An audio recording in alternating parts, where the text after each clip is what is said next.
جو بات کھٹکتی ہے اللہ اس کو بھی جانتا ہے. اللہ نے فوراً کہا اے میرے حبیب جا یہ تحفہ تجھے نماز کا دیتا ہوں, جو تیرے بندے میں سے جو اس کو اپنائے گا گویا کہ اس کو بھی ایسا ہی میں اپنا قریب کر لوں گا. اس لیے نماز کا تحفہ عرش پہ بلا کر, یہی وجہ ہے کہ نماز کا تحفہ عرش پہ بلا کر کے دے گا کہ اذا يتقرب عبد اللہ الى اللہ بالسجود, کہ جب انسان سجدے میں ہوتا ہے تو اللہ تبارک و تعالیٰ کے انتہائی قریب ہو جاتا ہے. ایک بڑے بزرگ گزرے مولانا فضل الحق شکر گنجی رحمۃ اللہ علیہ, ان کا واقعہ مشہور ہے, ان کے ملفوظات میں کتاب میں یہ بات ملتی ہے, لکھی ہوئی ہے. وہ فرماتے ہیں کہ جب میں نماز پڑھتا ہوں تو جب سجدے میں جاتا ہوں تو ایسا لگتا ہے, ایسا محسوس ہوتا ہے کہ اللہ نے میری زبان کے اوپر شکر کا قطرہ گننے کا رس ٹپکا دیا, ایسی مٹھاس محسوس ہوتی. تو نماز تو یہ نماز یہ عرش کے اوپر بلا کر کے ایک عظیم سفر کروا کر کے یہ تحفہ دیا گیا ہے.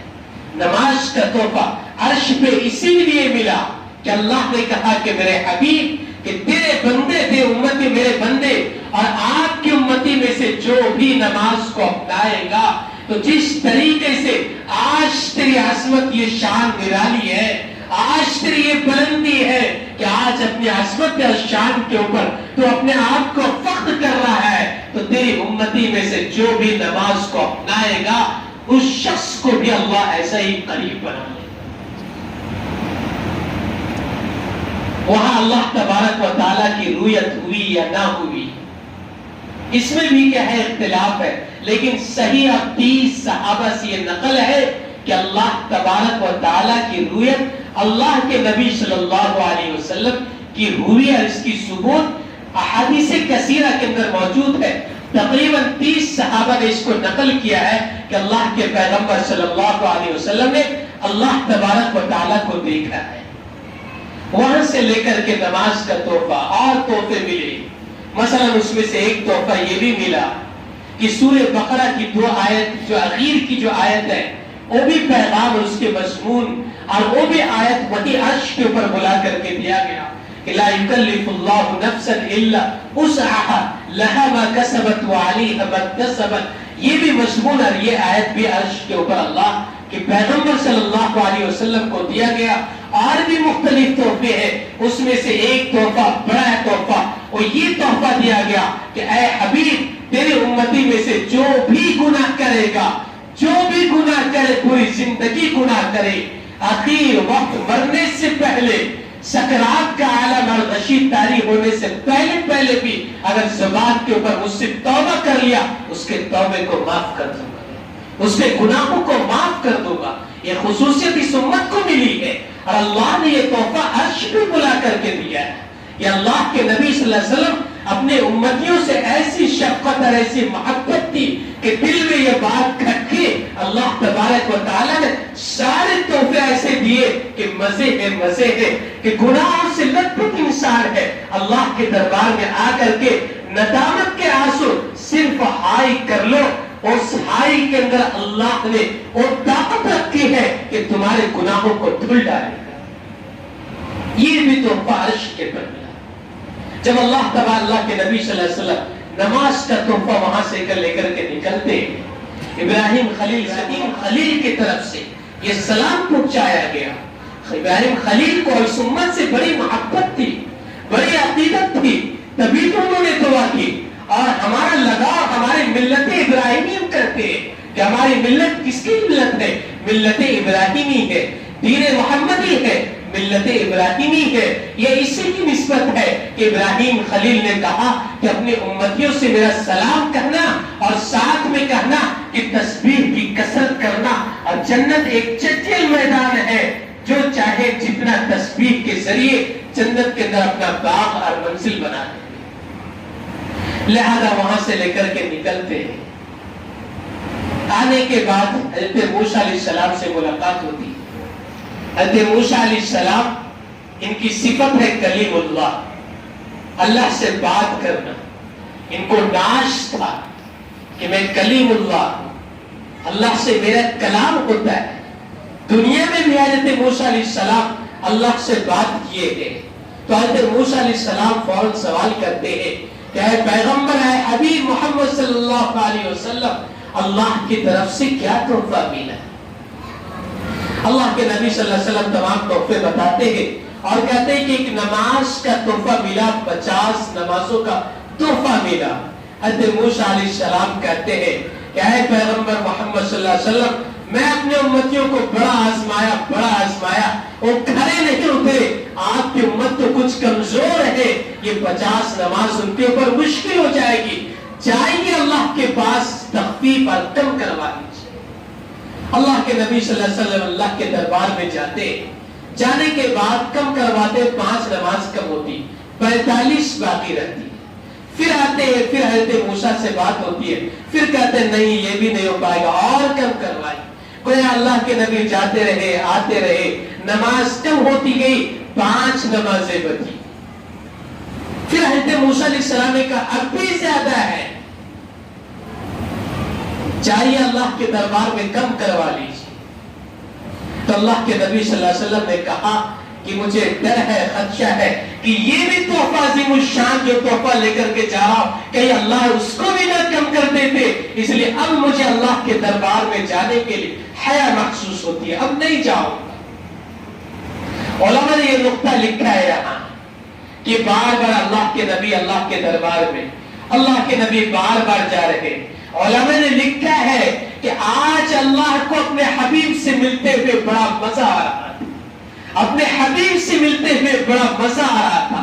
بار بار کوشش تھی ہے کہ بار بار میرا حبیب میرے پاس آئے اور میری رویت کرے، مجھے دیکھے اور ہم کلامی کرے، اور اللہ کے نبی صلی اللہ علیہ وسلم کے اوپر جو دکھ اور غم کی جو پہاڑ وہ بھول جائے اور ہلکا ہو جائے. تو اس نقطے کے پیش نظر علامہ نے لکھا کہ اللہ کے حبیب صلی اللہ علیہ وسلم کو اللہ اپنے حبیب کو بار بار بلا رہا تھا کہ میرے حبیب لما جئتنی حبیبی، اے میرے حبیب بار بار اپنے دیدار کرا، اے میرے حبیب بار بار دیدار کرا. انسان کو جس سے عشق ہوتا ہے، جس سے محبت ہوتی ہے، اس کے دیدار سے کیا لذت ہوتی ہے. اللہ تبارک و تعالی اتنا محبوب اور ایسا پیغمبر کہ جس پیغمبر کے خاطر اس عالم کو سجایا ہے، اس عالم کو سجایا ہے، اس پیغمبر کے دیدار کے لیے بار بار بولا. تو وہاں سے لے کر کے کہتے اللہ کے نبی کہ اللہ کے نبی صلی اللہ علیہ وسلم آج اب جاتے ہوئے اللہ کے پاس حیا آتی ہے، اور اگر اللہ اس 5 نماز کو بھی لے تو کیا میں لے کے جاؤں گا، کون سا تحفہ لے کر کے جاؤں گا. اس لیے اب مجھے حیا ہوتی ہے، اب میں نہیں جاؤں گا. اس پیغمبر صلی اللہ علیہ وسلم یہ معراج کے ایک عظیم الشان سفر کے اوپر جا کر کے نماز کا تحفہ اپنے امتیوں میں لاتے ہیں. لیکن افسوس جو معراج کے اوپر جس تحفے کو دیا گیا وہی تحفہ آج ہم بھلا دیے. جس تحفے کو اللہ نے اپنے بندوں کو اور پیارے حبیب صلی اللہ علیہ وسلم کی امتیوں کو راز و نیاز کے لیے دیا تھا کہ تم آؤ، سجدے کے اندر آؤ اور مجھ سے باتیں کرو، مجھ سے بیان کرو. حاجی امداد اللہ مہاجر مکی رحمت اللہ علیہ کے بارے میں لکھا ہے کہ وہ فرماتے ہیں کہ اللہ کو دیکھنا بڑا مزہ، اور اس سے جنت میں ساری نعمتیں مل جاوے، اللہ کا دیدار نہ ہو تو کون سی جنت ہے. روایتوں کے اندر یہ بات ملتی ہے کہ جنتیوں کو ساری نعمتیں دی جائے گی، ساری آسائش دے دی جائے گی، تمام سکون آرام کی چیزیں. پھر اللہ اپنے بندوں سے کہے گا کہ اے بندوں بتاؤ اور کچھ خواہش رکھتے ہو، اور کچھ خواہش رہے. امین بھی ساتھ کے ثم علا به الى اللہ تبارک و تعالی کہ حضرت ابراہیم اللہ کے نبی صلی اللہ علیہ وسلم کس کے ساتھ گئے؟ جبرائیل امین کے ساتھ گئے. وہ سدرۃ المنتہی، یہ منتہا جگہ ہے، یہ دنیا کا کنیکشن اور اللہ تبارک و تعالی کا کنیکشن یہی ختم ہوتا ہے. اس لیے اس کو سدرۃ المنتہی کہا گیا ہے کہ جو دنیا کے فرشتے جب ہم سب کے اعمال لے کر کے وہاں پہنچتے ہیں تو وہاں دے دیا جاتا ہے، وہاں کے فرشتے اس کو لے کر کے اللہ کے عرش الہی تک پہنچتے ہیں. اس لیے اس کو سدرۃ المنتہی کہا گیا اسی طرح جب اللہ کا احکام اترتا ہے تو وہاں سے فرشتے عرش سے لا کر کے سدرۃ المنتہا تک آتے ہیں اور فرش کے فرشتے وہاں لے کر کے فرش تک پہنچتے ہیں، اس لیے سدرۃ المنتہا وہاں پہنچتے ہیں۔ اللہ کے نبی صلی اللہ علیہ وسلم جب وہاں سے آگے بڑھتے تو اس کو کہتے اعراج، کہ اللہ کے نبی صلی اللہ علیہ وسلم یہاں سے عرش تک پہنچے، اللہ کے نبی صلی اللہ علیہ وسلم اللہ تبارک و تعالیٰ کے پاس پہنچے۔ تو گویا مسجد حرام سے مسجد اقصی تک اس کو علماء نے اس طرح لکھا ہے، اور جو مسجد اقصی سے جو سدرۃ المنتہا تک اللہ کے نبی صلی اللہ علیہ وسلم پہنچے اس کو معراج کہتے ہیں، اور سدرۃ المنتہا سے جو عرش تک اللہ تبارک و تعالیٰ تک پہنچے اس کو اعراج کہتے ہیں۔ یہ منظر کچھ عجیب ہے، یہ واقعہ کچھ عجیب ہے، سن کر کے لوگ بھی کھڑے ہو جاتے ہیں۔ آخر یہ واقعہ پیش کیوں آیا؟ مفتی شبیر عثمانی صاحب رحمۃ اللہ علیہ لکھتے ہیں کہ اللہ کے نبی صلی اللہ علیہ وسلم کو اتنا تکلیف پہنچایا گیا کہ مصائب اور تکلیف کی انتہا ہو گئی، تمام منزلیں طے ہو چکی، ذلت و رسوائی کی کوئی ایسی قسم باقی نہیں رہی کہ اللہ کے نبی صلی اللہ علیہ وسلم اللہ کے راستے میں برداشت نہ کیا ہو۔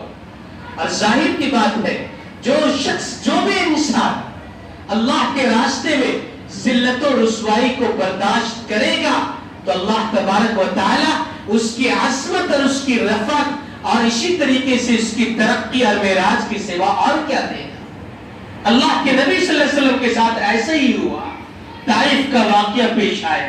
اللہ کے نبی صلی اللہ علیہ وسلم اسی سال اللہ کے چچا، اللہ کے نبی صلی اللہ علیہ وسلم کہ چچا خواجہ ابو طالب کا انتقال ہوا، اسی چند مہینوں کے بعد اللہ کے نبی صلی اللہ علیہ وسلم کی زوجہ، اللہ کے نبی صلی اللہ علیہ وسلم کی بیوی جو بالکل ہمہ وقت اللہ کے نبی صلی اللہ علیہ وسلم کے خیال کیا کرتی تھی، اٹھنا بیٹھنا کوئی تکلیف گوارا نہیں کرتی تھی، ان کا بھی اسی سال انتقال ہوا۔ گویا کہ یہ سال اللہ کے نبی صلی اللہ علیہ وسلم کے غم کا سال تھا۔ اسی طریقے سے اللہ کے نبی صلی اللہ علیہ وسلم جب مکہ چھوڑ کر کے یہاں بالکل تکلیف اور مصائب اور تمام ذلت و رسوائی برداشت سے پار ہوا تو طائف کا سفر کیے اور وہاں جا کر کے وہاں کے بادشاہوں سے ملاقات کیے، وہاں بھی یہی تقریباً منظر ہوا۔ اللہ کے نبی صلی اللہ علیہ وسلم خود فرماتے ہیں، حضرت عائشہ نے سوال کیا کہ آپ کو احد سے زیادہ کہیں اور تکلیف ہوئی؟ اللہ کے نبی صلی اللہ علیہ وسلم نے فرمایا اس سے کہیں زیادہ مجھے تکلیف طائف کے اندر پہنچایا گیا، اس سے کہیں زیادہ مجھے تکلیف طائف کے اندر پہنچایا گیا۔ وہاں ایسا ہو گیا تھا کہ اللہ کے نبی صلی اللہ علیہ وسلم غش کھا کر کے گر جاتے ہیں، ایسا اللہ کے نبی صلی اللہ علیہ وسلم کے اوپر اوباش قسم کے نوجوان پتھر برساتے ہیں کہ پیارے حبیب صلی اللہ علیہ وسلم کا چہرے مبارک اور چہرے اقدس خون سے بھر جاتا ہے۔ اللہ کے نبی صلی اللہ علیہ وسلم غش کھا کر کے گر جاتے۔ حضرت زید بن حارثہ آپ کے ساتھ ہوتے اور فرماتے ہیں کہ مجھے برداشت نہیں ہوا، میں اللہ کے نبی کا سامنے بالکل کھڑا ہوا کہ جتنے بھی پتھر آئے میرے اوپر گزرے۔ تو اللہ کے نبی خود فرماتے ہیں کہ مجھے احد سے زیادہ طائف کے اندر تکلیف پہنچائے گی۔ تو یہ منظر ہے۔ پھر اسی طریقے سے شیب ابی طالب کا واقعہ پیش آیا کہ 3 سال اللہ کے نبی صلی اللہ علیہ وسلم کو مکہ سے بائیکاٹ کر کے ایک جگہ بند کر دیا گیا اور 3 سال تک بھوکے پیاسے کے عالم میں گزارتے ہیں، اور وہاں سے جو ہی نکلتے ہیں خواجہ ابو طالب کا انتقال ہو جاتا ہے۔ او خواجہ ابو طالب جو اللہ کے نبی صلی اللہ علیہ وسلم کے اوپر ایک نقطے کو برداشت نہیں کرتے تھے، بالکل ذرہ برابر کہیں سے تکلیف ہوتی ان کی نیندیں حرام ہو جاتی تھی۔ چند دنوں کے بعد پیارے حبیب صلی اللہ علیہ وسلم کی جو زوجہ محترمہ ان کا بھی انتقال ہو گیا۔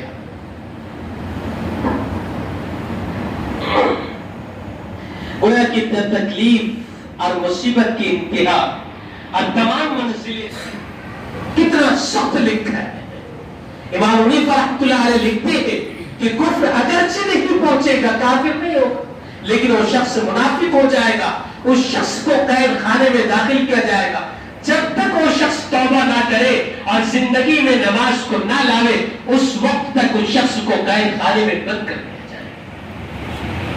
علماء نے کیا سخت جملہ لکھا ہے، لیکن آج کیا حال ہے، کیا حال ہم نے بنا رکھا ہے۔ جس تحفے کو اللہ تبارک و تعالیٰ نے عرش پہ اپنے حبیب کو بلایا اور ایک غم کے بعد تحفہ دیا، کتنا عظیم الشان یہ تحفہ ہے۔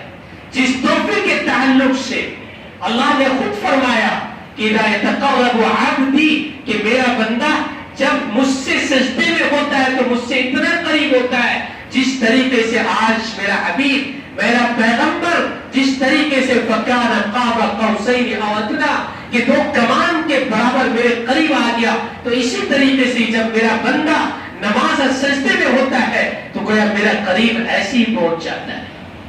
آج جو برا حال ہے، جو معاشرہ بالکل بگڑ چکا ہے، ظالم طاقتیں مسلمانوں کے خلاف جو ایک زبان بن چکی ہے، پروپیگنڈے اور اسی طریقے سے منصوبے بنائے جا رہے ہیں کہ کس طریقے سے مسلم امہ کو پریشان کیا جائے، مسلمان نوجوانوں کو ہراساں کیا جائے۔ یہ یہی وجہ ہے کہ ہم نے عظیم الشان تحفے کو بھلا دیا تو اللہ تبارک و تعالیٰ بھی بھلا دیا۔ روایتوں میں لکھا ہے، یہ حدیث کے بعد ملتی ہے کہ جو فرشتے انسان کے اوپر انسان کے نیک عمل کو لکھنے کے لیے اللہ کی طرف سے مامور ہے، جب یہ انسان نماز کی پرواہ چھوڑ دیتا ہے، نماز کو چھوڑتا ہے اور غیر اللہ کی طرف جاتا ہے، تو اللہ کہتا ہے بندے کو کہ اللہ ہے میرے بندو، کیا مجھ سے کوئی تمہیں محسن مل گیا، مجھ سے بڑا کوئی احسان کرنے والا مل گیا؟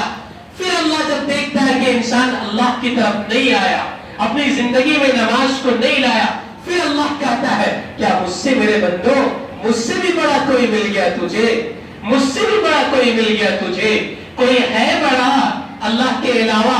پھر بھی اگر یہ انسان متوجہ نہیں ہوتا ہے تو 3 مرتبہ اللہ اس کو متوجہ کرتا ہے، جب 4تھی مرتبہ دیکھتا ہے تو اس عمل کے لکھنے والے فرشتے کو اللہ کہتا ہے کہ بس آجا، جب یہ میرے عبادت کی فکر نہیں کرتا ہے تو میں بھی اس کی فکر نہیں کروں گا۔ روایتوں کے اندر یہ بات لکھی ہوئی ہے کہ انسان جب عصر اور فجر کی نماز پڑھتا ہے، اپنی زندگی کے اندر پڑھتا ہے، عمل کرتا ہے اور پابندی کے ساتھ پڑھتا ہے، تو اللہ تبارک و تعالیٰ اس کو اپنے تحفظ میں لے لیتے ہیں عصر اور فجر کے تعلق سے۔ لیکن جب جو شخص کو چھوڑتا ہے، یہ بھی روایت میں لکھی، جو شخص عصر اور فجر کی نماز کی پابندی کرے گا، اللہ تبارک و تعالیٰ اپنی رویت اس کو نصیب فرمائے، اپنے رویت دیدار نصیب کرے۔ اس سے اور بڑھ کر کے کیا تحفہ مل سکتا ہے؟ اس سے اور بڑھ کر کے نعمت کیا مل سکتی ہے کہ میرا محبوب ہی مجھے مل گیا، میرا محبوب ہی مجھے مل گیا۔ دنیا اور جنت اور جنت اور مافیا سے کیا مجھے لینا دینا؟